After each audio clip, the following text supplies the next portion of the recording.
Hello, आज हम सीखेंगे trigonometric ratios for 0 degrees, 30 degrees, 45 degrees, 60 degrees and 90 degrees.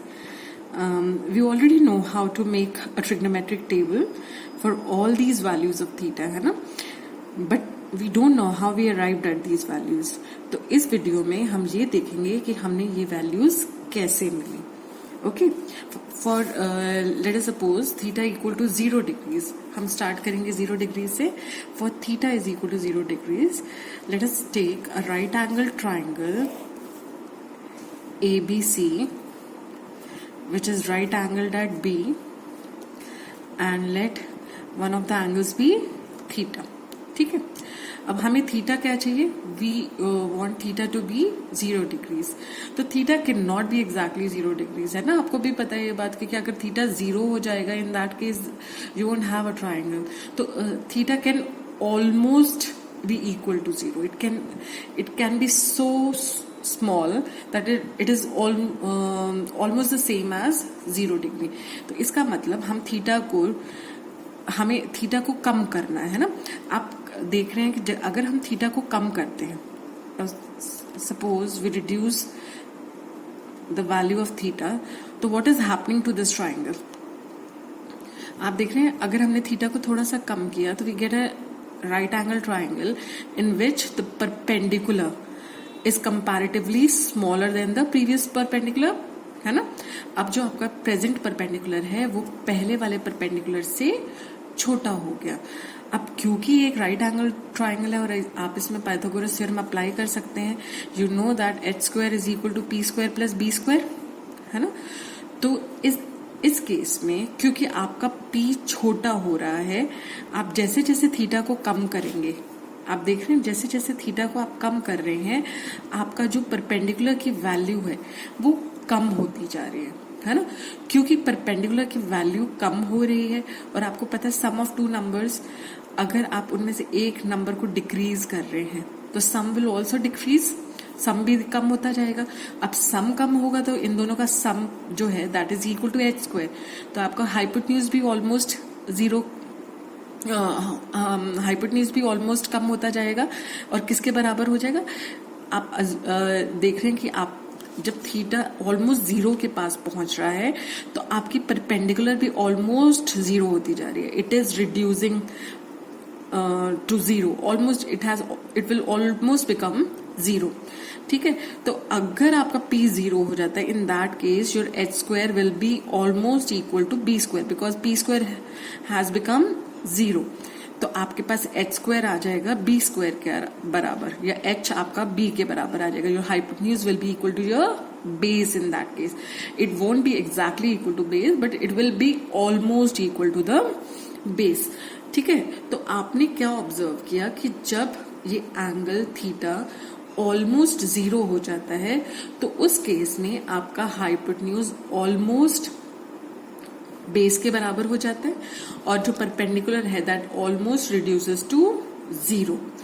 ठीक है, अब आपका क्योंकि h जो है हाइपोटेन्यूज ऑलमोस्ट बेस के बराबर हो गया है और हमें पता है sine theta is equal to p upon h. अब p क्योंकि आपका ऑलमोस्ट 0 हो गया है ना? आप देख रहे हैं ना परपेंडिकुलर हम रिड्यूस करते जा रहे हैं, तो जैसे जैसे आपका थीटा डिक्रीज होता जाएगा तो आपका p भी डिक्रीज होता जाएगा. जब थीटा इतना स्मॉल हो जाएगा कि वो 0 हो जाएगा, मतलब ऑलमोस्ट 0 हो जाएगा, तो आपका p भी इतना स्मॉल हो जाएगा कि वो ऑलमोस्ट 0 हो जाएगा. तो क्योंकि अब p आपका ऑलमोस्ट 0 हो चुका है तो 0 अपॉन एनीथिंग इज 0. इसलिए साइन 0 की वैल्यू, थीटा इस केस में आपका क्या है 0 डिग्री, इसलिए साइन थीटा की वैल्यू 0 होती है. ठीक है, अब हम आते हैं कॉस 0 पर. आपको पता है cos 0 degrees is cos theta क्या होता है? Base upon hypotenuse. Now in this case when theta is 0, almost 0, तो आपका बेस और हाइपोटेन्यूज इक्वल हो जाते हैं, ऑलमोस्ट इक्वल हो जाते हैं ना. Your hypotenuse and your base almost become equal. ठीक है, देयर यहाँ पे मैं इक्वल लिख रही हूँ but this means it has almost become equal to the base. ठीक है, तो आपका क्योंकि यहाँ पर बेस ऑलमोस्ट हाइपोटेन्यूज के बराबर हो गया है तो you can write this as b upon b और h upon h and you'll get 1, इसलिए cos 0 की वैल्यू 1 होती है। आई hope this is clear. And जो tan 0 degrees will B, tan theta होता है परपेंडिकुलर अपॉन बेस। अब क्योंकि आपका परपेंडिकुलर ऑलमोस्ट 0 हो चुका है तो 0 upon anything will give you 0, इसलिए tan 0 की वैल्यू 0 होती है।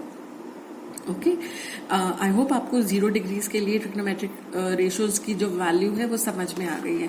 अगर हम यहाँ ध्यान से देखें, आपको पता है कॉस का reciprocal is cosec, sorry sine का रेसिप्रोकल इज कोसेक थीटा, तो cosec 0 degree will B 1/0 and 1/0 is not defined, तो कोसेक 0 डिग्रीज की value will be not defined. इसी तरह से आपको पता है कॉस थीटा का रेसिप्रोकल इज सेक थीटा, तो कॉस 0 का रेसिप्रोकल विल बी सेक 0। अब कॉस 0 1 है तो 1 का रेसिप्रोकल विल बी 1/1 और यू विल सिंपली गेट 1।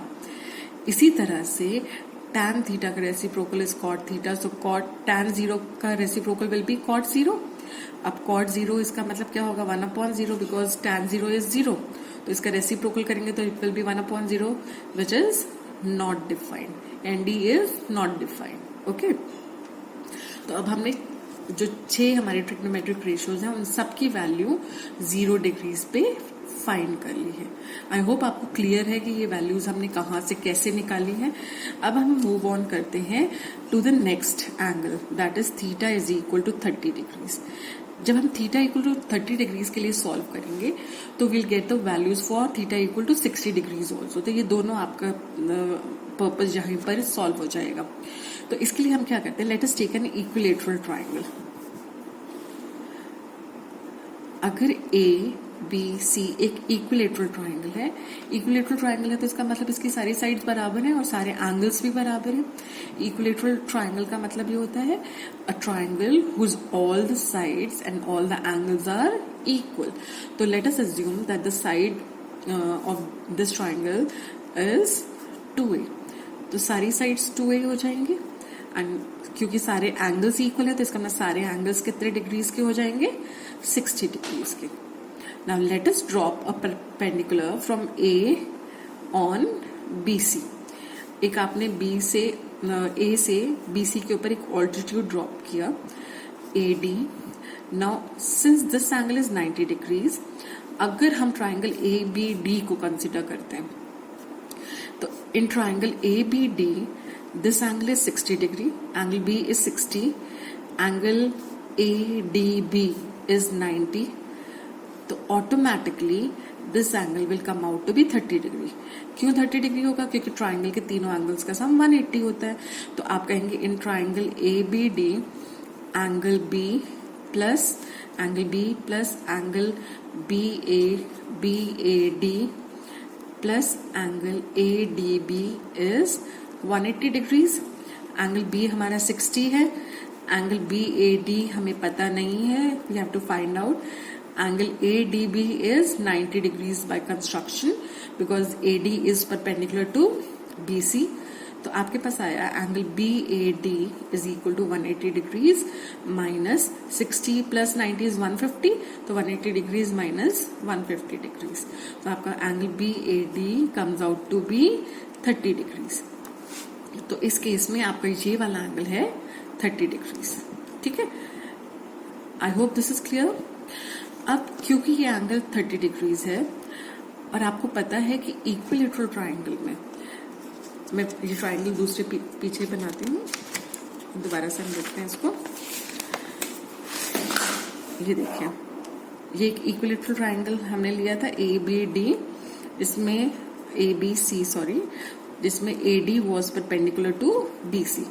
ये एंगल 90 था, ये 60, और अभी हमने कैलकुलेट किया that this angle will be equal to 30 degrees। अब आपकी साइड की लेंथ कितनी है, 2A। ओके, नाउ आपको पता है in an equilateral triangle the altitude also acts as the median.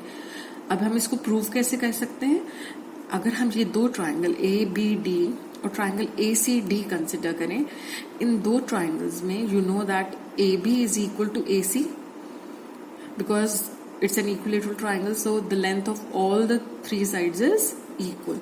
तो आप कह सकते हैं कि in triangle ABD and triangle ACD, AB will be equal to AC, because if we are considering triangle ABC, which is an equilateral triangle, in triangle ABC, AB will be equal to AC. तो हमारे पास ये वहां से आया, AB equal to AC, this is given to us. ठीक है, अब AB equal to AC है, AD is common and angle ADB is equal to angle ADC, and both of these are equal to 90 degrees, है ना, because AD is perpendicular to BC. So this implies that triangle ABD is congruent to triangle ACD by RHS. RHS कैसे है? Because there is a right angle, एक right angle है, एक hypotenuse involve है, 90 degree के opposite side hypotenuse होती है, इसलिए एक हाइपोटेन्यूज इन्वॉल्व है एंड एक साइड इन्वॉल्व है ना, इसलिए these two triangles are congruent by RHS. This implies that BD is equal to CD by CPCD. That means अगर ये टोटल लेंथ 2A है तो BD will be equal to A and similarly CD will also be equal to A, है ना. तो आप लिख सकते हैं कि BC is equal to BD plus CD. अब क्योंकि दोनों इक्वल हैं तो BC is equal to BD plus BD. That means 2A. BC की लेंथ क्या है? 2A. तो 2A is equal to 2 times BD. 2 से 2 कैंसिल हो गया तो आपके पास BD is equal to A आ गया. अब क्योंकि BD A है तो इसलिए CD भी A होगा, क्योंकि BD is equal to CD. अब हमें ये पता चल गया that this length is A, this length is 2A and ABD is a right angle triangle. तो can we find out the length of AD? Yes, we can easily find out the length of AD. तो AD हमारा हो जाएगा, आपको पता है अगर हम ये पाइथागोरस थ्योरम अप्लाई करें यहाँ पर तो hypotenuse square is equal to perpendicular square plus base square. तो आपका आ जाएगा AB square is equal to AD square plus BD square. ठीक है, अब AB की लेंथ कितनी है? AB की लेंथ है 2A. तो हमारे पास आया 2A का whole square is equal to AD square plus BD square. BD हमने कितना लिया था? A square. तो आपके पास आ गया 2A का square is 4A square is equal to AD square plus A square. So your AD square is equal to 4A square minus A square. Or you can say that AD square is equal to 3A square. और AD is equal to √3A. Square root कर दिया हमने दोनों तरफ. ठीक है, तो आपके पास अब जो आपका राइट एंगल ट्राइंगल है, if you just consider triangle ABD. अब ये ट्राइंगल ABD को हम सिर्फ कंसिडर करते हैं. तो in triangle ABD, this angle is 90, this angle is 60 and this angle is 30 degrees. अब हमें पता है AB की लेंथ क्या है? AB की लेंथ इज 2A. तो AB की जगह मैंने पुट कर दिया 2A. AD की लेंथ अभी हमने क्या फाइंड आउट करी? √3A. और BD की लेंथ हमने कितनी निकाली थी? BD की लेंथ वाज A, है ना. तो BD की जगह मैंने पुट कर दिया A. अब हम आते हैं अपने ट्रिग्नोमेट्रिक रेशियोज पर. हमें पता है कि sine theta is equal to P upon H. अगर हमें साइन 60 डिग्रीज कंसिडर करना है, साइन 60 मतलब जो एंगल हम कंसिडर कर रहे हैं उसके opposite side is considered as the perpendicular. तो आपका परपेंडिकुलर हो जाएगा √3A upon hypotenuse is 2A. तो A से A कैंसिल हो गया and you have sine 60 is equal to √3 upon 2. इसी तरह से आपका cos 60 degree will be base upon hypotenuse. अब 60 डिग्री एंगल आप कंसिडर करें तो 60 और 90 के बीच की side is considered as a base. तो आपका base is BD upon AB. Hypotenuse is AB. अब BD की लेंथ है A and hypotenuse is 2A. तो your answer will be 1 upon 2. ठीक है, इसी तरह से tan 60 क्या होगा? tan theta is perpendicular upon base.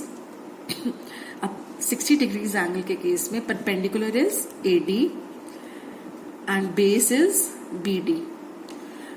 AD की length is √3a and BD की लेंथ इज A. तो यू जस्ट सिंपली हैव √3. ठीक है. इसी तरह से sin 60 का रेसिप्रोकल इज कोसेक 60 डिग्री. तो आपका sin 60 अगर √3/2 है तो कोसेक 60 हो जाएगा 2/√3.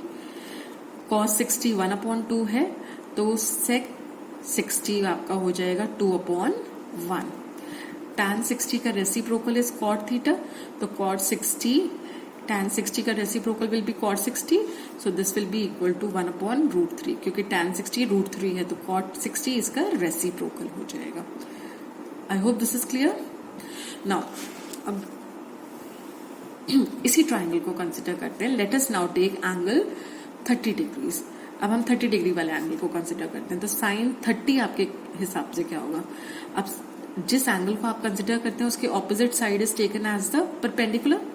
तो अगर हम 60 डिग्री को कंसिडर करें तो 30 डिग्री को कंसिडर करें तो 30 और 90 के बीच की side will be the base and 30 के opposite side will be the perpendicular.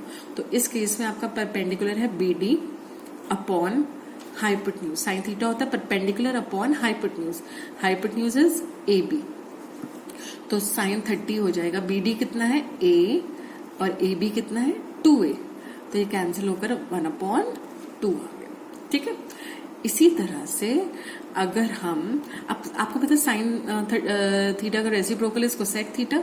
तो साइन 30 डिग्री अगर हाफ है तो कोसेक 30 डिग्री विल बी 2/1. इसका reciprocal 2/1. Now let us find out cos 30 degree. cos theta is the reciprocal of cos 30 की जब हम बात करें cos theta 30 degrees is base upon hypotenuse. अब जब cos 30 को हम कंसिडर करें तो आपका जो आपका गिवन एंगल होता है और 90 डिग्री के बीच की side is taken as the base. तो इस केस में आपका base will be AD and the hypotenuse will be AB. आपको पता है cos थीटा होता है बेस अपॉन हाइपोटेन्यूज. तो AD इस केस में है √3/a and AB is 2A. A से A कैंसिल हो गया and you have √3/2. Now cos theta का रेसिप्रोकल इज sec थीटा. तो cos 30 डिग्री का reciprocal will B sec 30 degree और इसका रेसिप्रोकल है cos 30 का sec 30 डिग्री रेसिप्रोकल है तो ये आ जाएगा 2/√3. Similarly tan 30 degrees is equal to perpendicular upon base. 30 के opposite side is taken as the perpendicular. तो इस केस में ये हो जाएगा BD upon base is AD. So you have BD is A and AD is √3a. तो A से A cancel हो गया and you have 1/√3. Now cot 30 is the reciprocal of tan 30. है ना. तो cot 30 इसका रेसिप्रोकल हो जाएगा. तो cot थीटा आपका cot 30 डिग्रीज क्या हो जाएगा? तो cot 30 degree will be the reciprocal of tan 30. तो tan 30 है 1/√3. तो cot 30 हो जाएगा √3/1. तो हमने सारी ट्रिग्नोमेट्रिक रेशियोज फाइंड आउट कर ली for theta equal to 30 degree and theta equal to 60 degrees. Now let us move on to theta equal to 45 degrees. Now in a right angle triangle ABC which is right angled at B, if suppose one of the angles is 45 degrees. तो आपको पता है क्योंकि triangle के तीनों angles का सम 180 होता है एंड दिस इज 90. तो आप कह सकते हैं angle A plus angle B plus angle C is 180 degrees. We don't know angle A, तो एंगल A को एज इट इज रहने देते हैं. Angle B is 90 degrees plus angle C is 45 degrees. तो आपके पास आया angle A plus 135 degrees is equal to 180 degree और angle A is equal to 180 degrees minus 135 degrees which is equal to 45 degrees. ठीक है. तो आपने देखा कि ये एंगल भी कितना आ गया 45 डिग्रीज. अब ये जो ट्राइंगल है इसमें आपने क्या देखा कि one angle is 90 degrees and other two angles are equal. So this is an isosceles right triangle. ठीक है. और हमें एक चीज ये भी पता है कि अगर किसी ट्राइंगल के दो एंगल्स इक्वल होते हैं तो उनकी ऑपोजिट साइड भी इक्वल होती हैं। तो अगर ये दोनों एंगल्स इक्वल हैं तो इनके opposite sides will also be equal. That means इसके ऑपोजिट साइड है BC और इसके ऑपोजिट साइड है AB, तो आपका AB will be equal to BC। तो आप कहेंगे since angle A is equal to angle C is equal to 45 degrees, this implies that AB is equal to BC. Because if two angles are equal, then the sides opposite to them are also equal. ठीक है, तो अगर आप BC लेते हैं X, तो AB की length भी क्या हो जाएगी X। ठीक है, अब now this is a right angle triangle, तो you can apply Pythagoras theorem. तो पाइथागोरस थ्योरम से हमें मिलता है कि AC square is equal to AB square plus BC square. Hypotenuse square, the square on the hypotenuse is equal to the sum of squares of the other two sides. तो आपके पास आया AC square is equal to X square plus X square. तो AC square is equal to 2X square. That means AC will be equal to square root of 2x square और this will be equal to root 2x। तो AC आपका आ गया root 2x। ठीक है, now let us find out the trigonometric ratios for this। अब आपके पास आया AC की वैल्यू आपने फाइंड आउट कर ली root 2x।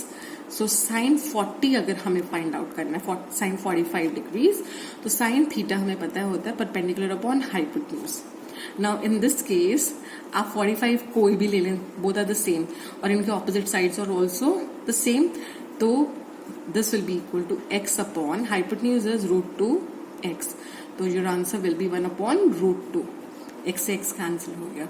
इसी तरह से अब क्योंकि साइन का रेसिप्रोकल इज कोसेक, तो साइन 45 का reciprocal will be cosec 45 degrees, so this will be equal to root 2 upon 1। ठीक है, नाउ cos 45 डिग्रीज निकालते हैं। हमें पता है cos theta is base upon hypotenuse, so this will be equal to, let us take this as a base, तो base is x, hypotenuse is root 2x, x से x cancel हो गया और हमारे पास बचा 1 अपॉन रूट 2। ठीक है, cos का रेसिप्रोकल इज sec, तो sec 45 degrees will be root 2 upon 1। ठीक है, now tan theta is perpendicular upon base, तो इस केस में आपका tan 45 will be perpendicular is x and base is also x, तो ये कैंसिल होकर आ गया 1, तो tan 45 डिग्रीज इज 1। tan का रेसिप्रोकल इज cot, तो cot 45 degrees will also be 1 upon 1 और that will be equal to 1। ठीक है, तो we have found the values of all these trigonometric ratios for 0 degrees, 30 degrees, 45 degrees and 60 degrees. Now let us find out the value of all these ratios for theta equal to 90 degrees. अगर theta 90 degree है, let us suppose we have a right angle